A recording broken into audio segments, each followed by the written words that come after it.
Hello and welcome everybody to another episode of the Anti-Social Chat Show. I'm one of your co-hosts, Tara Tamiko, digital marketer, and I'm here with the lovely... Hello, I'm Eleanor, Chief Copywriter and Undomestic Goddess at Creative Copywriting. So Tara, this week I understand we're talking about research. Yeah, I thought it'd be nice to do as the first show of the new year because, you know, research resolutions. I think people should kind of tie this in with their business resolutions this year. Yeah, but doesn't everybody do research anyway? Oh, right. I'm coming totally from a copywriter's perspective because most copywriters, or all of them, should, you know, do research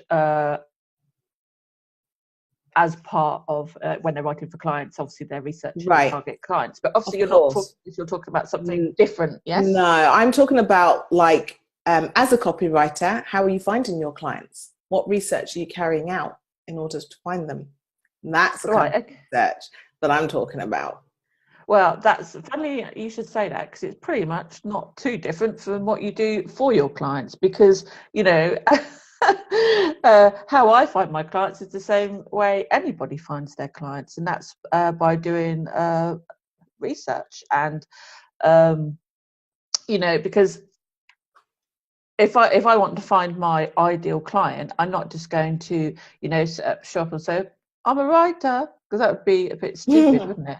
Right. Although I'm pretty sure, you know, a lot of people do probably do that, and they might be successful at it. But you know, research is about finding out about what their problem is. You know, what keeps them awake at night, and you know what kind of questions they're asking, so you can answer them. And especially, you know, tying that in with kind of content marketing. What's the point in writing, you know, a blog post or an article and answering a question that's not even being asked? Makes no sense to me. Right? That sounds like cray land. Yeah. Okay. But I have done that. I'll put my hand up. You have? When I first started blogging, mind you, it's kind of personal blogging. I just wrote about what I wanted to write about it. Right. Nobody wants to know. But wasn't that back in the day? Wasn't that back in the day when blogging was like a journal, though? Because that's how it was. Yeah, so it was. Like, we're talking about blogging for business. I mean, the reason why I bring this up is because you know, late last year. I like saying that. Late last year. Last year, that was last week. I ran a survey. Because, well, first of all, I should probably back it up a little bit. I love, as you all know, everything to do with digital, everything to do with online. I love it. But I'm a traditional marketer. Like, I learned marketing way before the internet kind of existed to us as we know it. And so I learned the things about from like Philip Kotler, you know, the 4 Ps. And then, wow, there was this whole new revelation. There are actually 3 more Ps. There are 7 Ps, and you know, and it had nothing to do with vegetables, by the way. And one of the fundamental parts of any type of marketing was research. And I also recall when I worked in I could say traditional marketing role, as say in pre-internet days, even though the internet was around then, but we used to spend a lot of money on research, like $3,000 on a market research report. Now things are so much easier, but it seems to be a step that a lot of people miss. And so I ran this survey because there are many ways of doing research, and I was, let's use the word, flabbergasted when someone said, oh, most of the, and I'm paraphrasing in case you're listening, I'm paraphrasing, sorry if I'm paraphrasing wrong, that most of the digital marketers say that surveys are not useful because people don't say what they really mean, or they might lie, or something along that lines, which made me think of House. Remember House, the medical show? Everybody lies. Everybody lies. That's what I thought of. As soon as you said that, I thought, House, everybody lies. We know that. Yeah. And the reason why I say I was flabbergasted is because a digital marketer saying that that's what a lot of digital marketers say, yet where I got my source from was from a very well-known digital marketing platform. And it just made me realize that you do have to pick. I do agree that you have to pick one thing and just do it. But I find it very difficult to hear people discredit other things because they've chosen the path. I'm not making sense, am I? So let me explain. So this person believes in doing something that I love doing, which I learned from, I can't remember her name, Joanne from Copy Hackers. Yeah. She said she used Amazon, right? Amazon reviews, you do. Yeah, a lot of people use that. Yeah. Do that. So that's one of the ways that, you know, a lot of people do research. There's using Yelp. There's lots of different ways. About, right?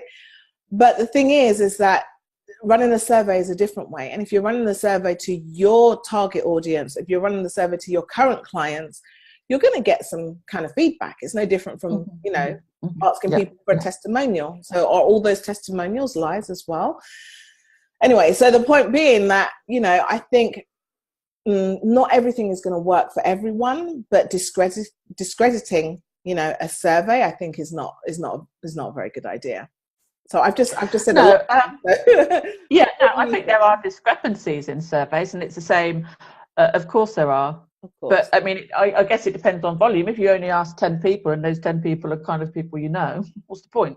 But if you, you know, there are discrepancies in things like that, I'll go as far to say that it's the same with these personality questionnaires that lead you to say things. If you go, oh, I'm definitely I'm kind of sociable sometimes, but unsociable on others. Yes, that's me, and I care about everyone. That's me. Well, everyone would say that, wouldn't they? You know, it's like leading you on. But I'm in the middle of writing a personality quiz, by the way.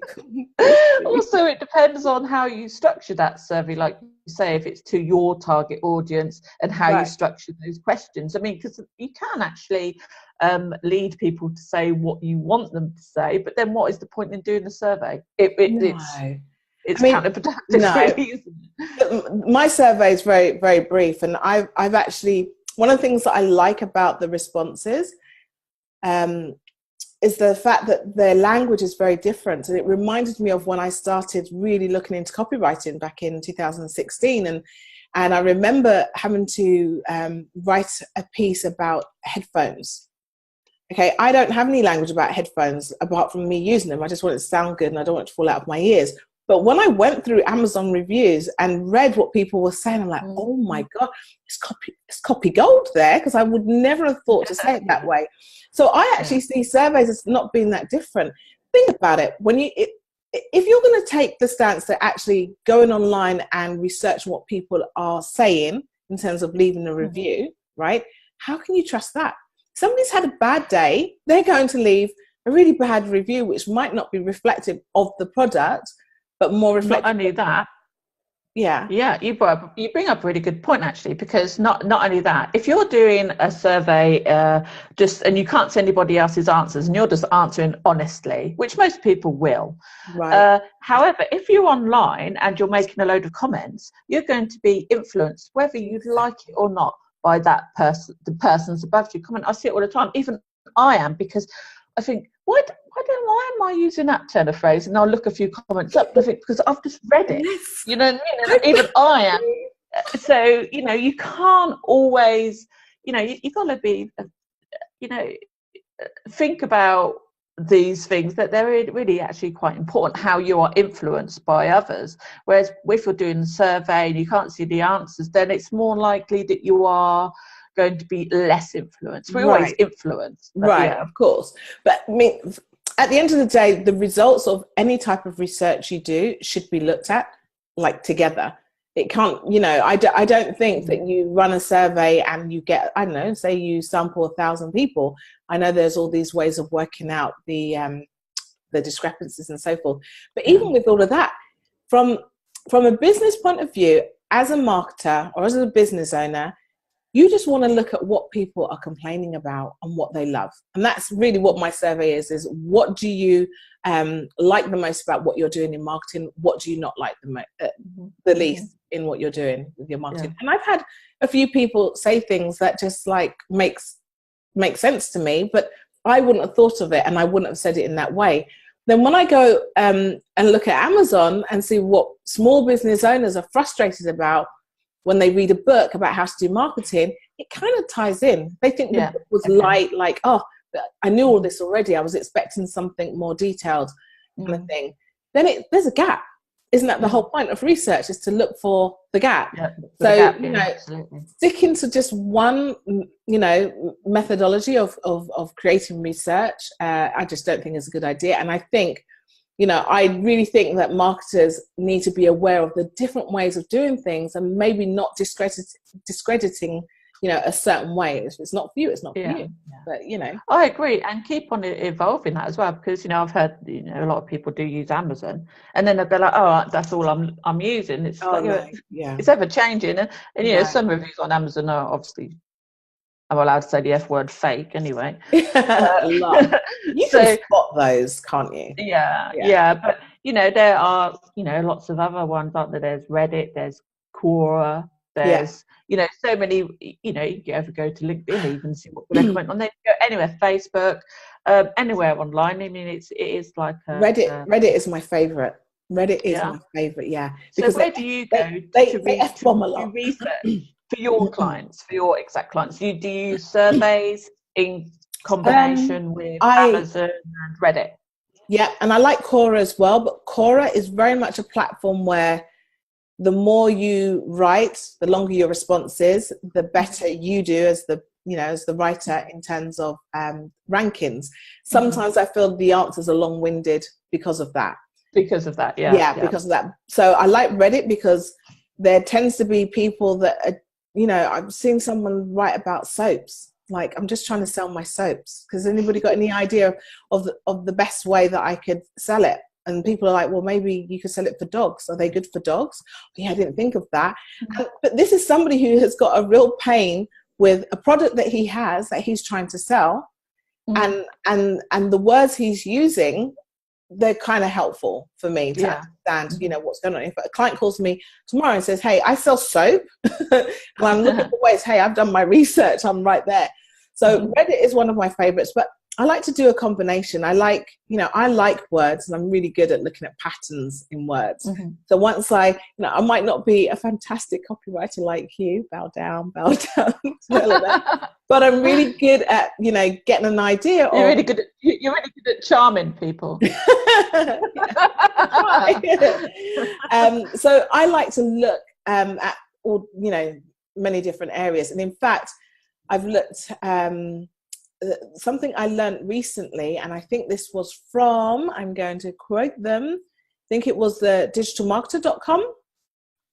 They have a lab, and I've actually learned how to do more of a, I'm going to say a buzzword now, deep dive when I'm on Amazon, because it's, what I was used to doing was looking at the reviews and taking, the best and the middling, because, the number ones are just like people just venting.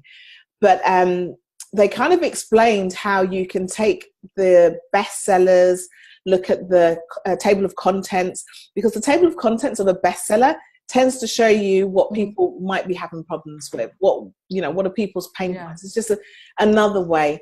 And also reading the back of the book as well. And I never thought of doing that, reading the back cover and then picking up some words to use in copy and to understand what it is that people, why were people attracted to this book to make it a bestseller?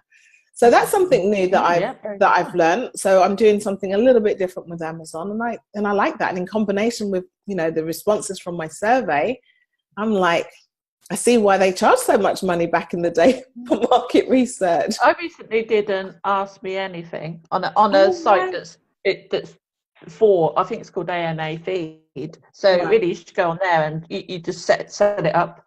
And so that was quite interesting, actually. So I got a lot of questions that I hadn't thought of before. So yeah, cool. Maybe I should do that. So you're recommending this site as a place to do some research?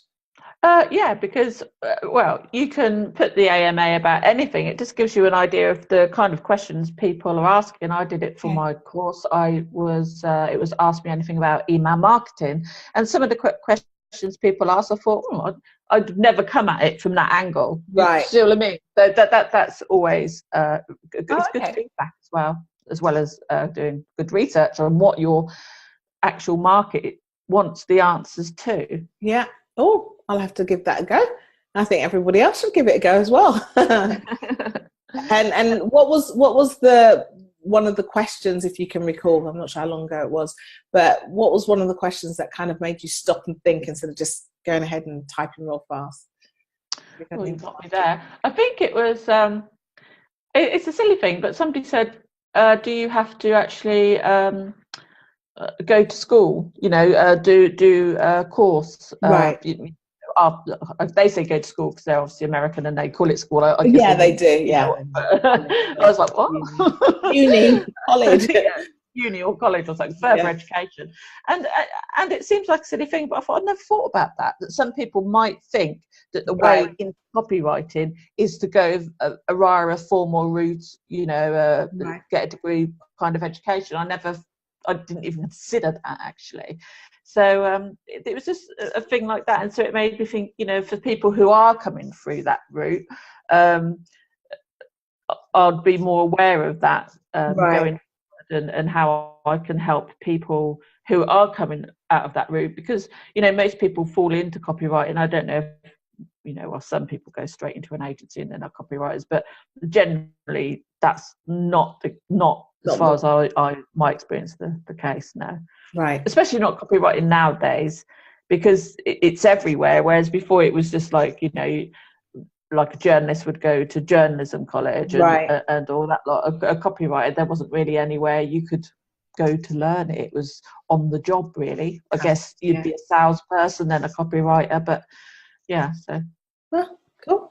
So there you go. You got an FAQ there, haven't you? If you're writing a course, you can include that. Yeah, exactly. It's just silly things and different perspectives and different angles, really. But going back to research for copywriting, I mean, copywriters, it's a big part of their job. I'd say 50% of their job is research, because they've got to research the product and your client's target audience as well. So you have to know the psychological drivers behind them actually buying something. So it's not just it's not just a demographic anymore. It's not like right, you're selling a weight loss product, for example, right? Women, in their mid-30s who live in East London. You can't do it like that. You have to do it in as much as, why do they want to lose weight? So what's going to happen after they lose weight? Is it, why do they want to be attractive? All those psychological drivers that go into that as well. So, yeah. And it's the same way I apply to getting clients, in a way, because I'm doing the actual same kind of research. It's the same. It works on the same. Why would anybody want to hire me? What do they want to do? They want to, further their business. They want their business. They want their words to, get sales. But why did that? So you just keep on going until you get to that stopping point, and it can really narrow down your niche. Yeah. So yeah. Mm-hmm. We've covered that, haven't we? We have, haven't we? Oh, let's run on. Well, what's one tip for everyone? Maybe I should share one as well, because I'm kind of putting you on the spot because I haven't got one in my head. You're totally putting me on the spot. But let's leave everyone with a tip, a very specific tip for carrying out some marketing research. You go first. A very specific tip. Go deep, really. So when you're doing market research, it's not just a matter of, from a copywriting perspective, I'd say, don't just look at the prima facie, what you see. Right. Think about the other psychological factors behind anybody doing anything. That's my tip. Cool. What's yours? I'll take that on board.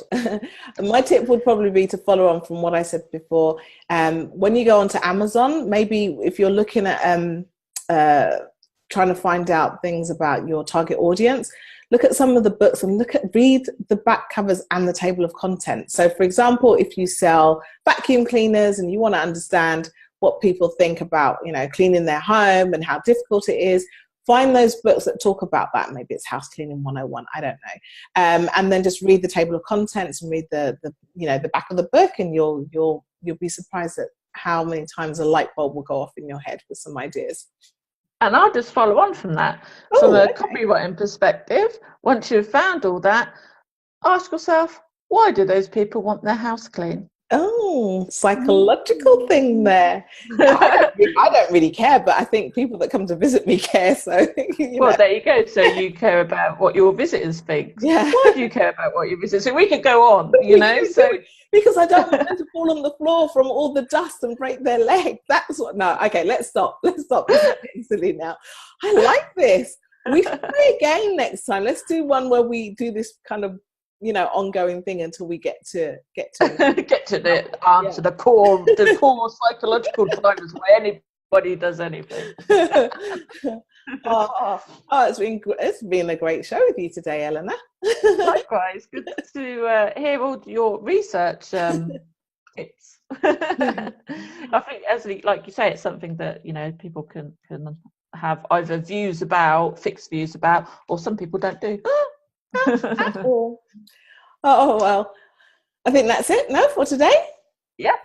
I've got nothing more to say. All right, well guys, I hope you enjoyed this episode and would love to know your comments, and please share some tips. If you have any tips on how you carry out your market research, please let us know in the comments, and we will see you in the next show. Okay, well, love, peace and great coffee. Ciao, bye.